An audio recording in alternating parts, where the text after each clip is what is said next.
ایرانی‌ها این زن و شوهر آذربایجانی رو خوب میشناسن.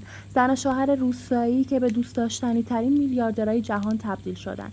ویدیوهای آشپزی عزیزا همسرش توی روستا و جنگل، از جمع کردن تخم مرغ تا دوشیدن شیر، در تمام رسانه‌های پرطرفدار جهان پخش شده. اونا یه آشپزی ساده انجام نمیدن. پشت تک تک ویدیوهاشون پسرشونه که سناریوهاش مردم سراسر جهان رو خیره کرده.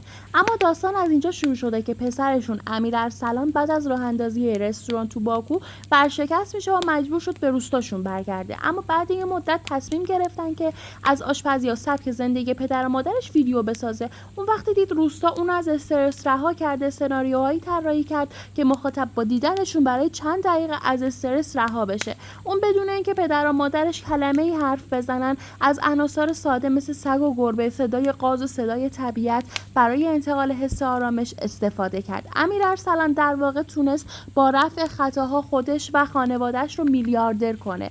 اگه میخوای اطلاعات عمومی مفید تو اکسپلورت ببینی، این پست لایک کن.